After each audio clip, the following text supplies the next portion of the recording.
Hi friends, फिर से स्वागत है आपके अपने यूट्यूब चैनल पे। आज पढ़ेंगे हम आधुनिक भारत का इतिहास, जिसमें हम वन लाइनर देखेंगे, अपने नॉलेज को एनालिसिस करेंगे और उसके अनुसार हम क्वेश्चंस का आंसर देंगे और अपनी इस प्रैक्टिस को कंटिन्यू बनाए रखेंगे। आने वाले इस सीरीज के अंदर हम बीच बीच में वन लाइनर क्वेश्चन डालते रहेंगे, जिससे कि आपकी एक प्रैक्टिस भी होती रहेगी। तो इसी प्रैक्टिस को बनाए रखने के लिए हमारा आज का क्वेश्चन है।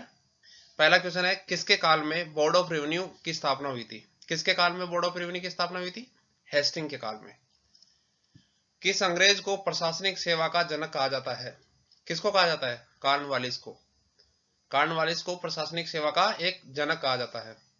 कलकत्ता में स्थित फोर्ट विलियम कॉलेज की स्थापना किसने की? लॉर्ड वेलेजली ने। और हमारा चौथा क्वेश्चन है, टेसी एक्ट या काश्तकारी अधिनियम कब लागू हुआ? तो 1822 के अंदर। कब लागू हुआ?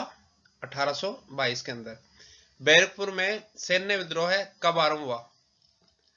तो आंसर है 1824 के अंदर। नेक्स्ट क्वेश्चन है, किस गवर्नर जनरल का कार्यकाल शिक्षा सुधारों के लिए माना जाता है? William Bentinck. किसका? विलियम बेटिंग का। नेक्स्ट क्वेश्चन है हमारा, कलकत्ता मेडिकल कॉलेज की स्थापना कब और किसने की? 1835 में विलियम बेटिंग ने की थी। किसने की थी? विलियम बेटिंग ने की थी। बालिका हत्या पर प्रतिबंध कब लगाया गया?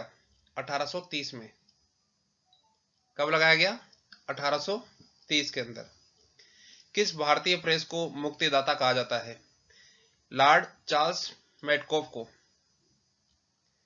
इनाम कमीशन की स्थापना किसने की? लॉर्ड डलहौजी ने। किसने की? लॉर्ड डलहौजी ने।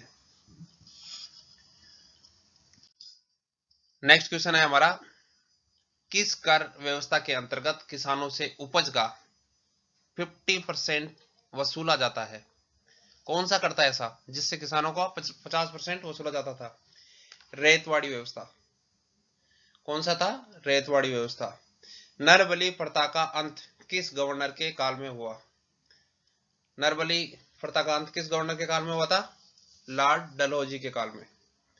किसके काल में? लॉर्ड डलहौजी के काल में। भारत में से ब्रिटेन की ओर संपत्ति के अपहरण का सिद्धांत किसने प्रतिपादित किया था?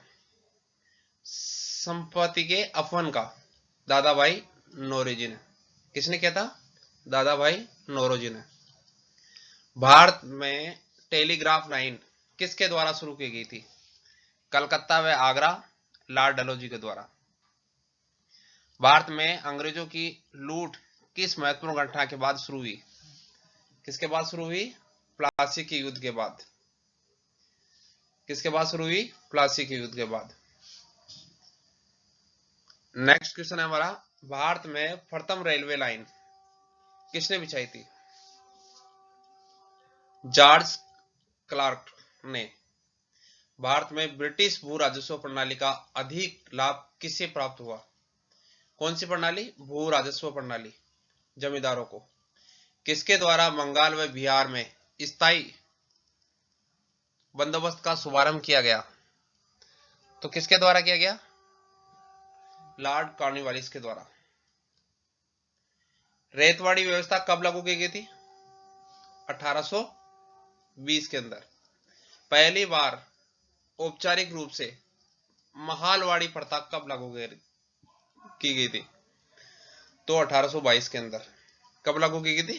1822 के अंदर। अंग्रेजी शासन में कौन सा क्षेत्र अफीम उत्पादन के लिए प्रसिद्ध था? कौन सा क्षेत्र था जहां अफीम सबसे ज्यादा होती थी? बिहार के अंदर। 18वीं सदी में बंगाल में वस्त्र उद्योग के पतन का क्या कारण था? ब्रिटेन को निर्यात करने वाले माल पर उच्च तटकर। क्या था? ब्रिटेन को निर्यात करने वाले माल पर उच्च तटकर लगा हुआ था। नील कृषकों की दुर्दशा पर लिखी गई पुस्तक नील दर्पण के लेखक कौन थे? दीनबंधु मित्र। कौन थे? दीनबंधु मित्र। अंग्रेजों द्वारा प्रथम कहवा बागान कहां लगाए गए? कौन से बागान? कहवा बागान, वायनाडा जनपद में। भारत में अंग्रेजों के समय प्रथम जनगणना किसके कार्यकाल में हुई? लॉर्ड मेयो के कार्यकाल में हुई थी।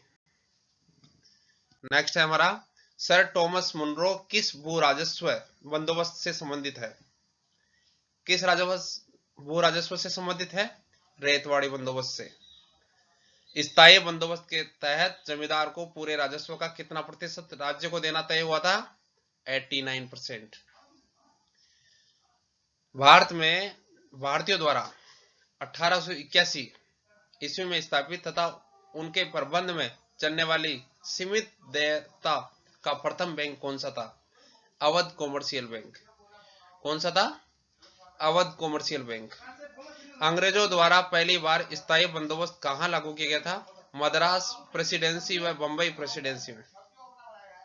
भारत में इस्पात का उत्पादन सर्वप्रथम कब शुरू हुआ? 1913 के अंदर। तो इस तरीके से हमारे ये वन लाइनर क्वेश्चन थे, 30 क्वेश्चंस थे।